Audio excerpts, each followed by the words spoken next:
Yara libre. The bugs aren't great. Even if those get fixed by October, we have other concerns. The trailer for Far Cry 6 featuring a very familiar voice for modern TV fans. Roughly 6 weeks before Far Cry 6's upcoming launch on PC and consoles, Ubisoft elected to unlock the entirety of this first-person shooter's opening beats for a press-only, hands-on demo. This kind of access differs from the carefully selected slices we sometimes play in preview events, as those are meant to show an unfinished game in its best light. But after going hands-on with Far Cry 6 for nearly 4 hours, I was reminded why game studios are sometimes cagey about pre-release reveals. The demo I played was equal parts massive and unwieldy. I couldn't help but feel like hundreds of Ubisoft staffers' efforts to create a beautiful and convincing pseudo-Cuban adventure wound up squeezed into a single, tiny clown car of a package.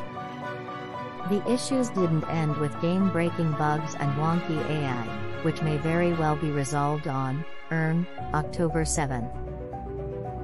At this point, I'm more concerned about uninspiring new loadout systems, a narrative tone that can't make up its mind, and an absolute yawn of a return to the Ubisoft open-world bloat of old. Yara mean one, Mr. Esposito for the uninitiated. Every new Far Cry game, much like games in the Final Fantasy series, changes the location and characters while otherwise sticking to a familiar gameplay core. In FC6's case, that's open world, first-person gunplay. Players must typically move by foot, four-wheeler, boat, or other modes of transport between massive forests, expansive shorelines, and run-down cities, all while battling whatever megalomaniacal leader is dominating said remote locale. Far Cry 6 stars Giancarlo Esposito as a ruthless dictator in a facsimile of Cuba.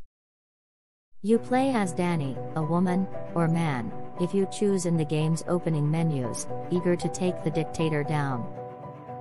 The game opens with a full-motion video rendered with in-game assets, but in the actual game, Esposito isn't quite as sharp-looking. A plan to make a worldwide cure for cancer, but the montage played over Dictator Castillo's narration makes clear that it's being made in far more evil fashion than he lets on. I don't suppose unionization is an option when your dictator enslaves you and makes you work his farms. Rustling up draft dodgers anywhere Castillo can. What could possibly be wrong in the fictional nation of Yara? This time, the setting is Yara, which is a thinly veiled fictional Cuba, and its megalomaniac is Antón Castillo, portrayed by beloved actor Giancarlo Esposito, Breaking Bad.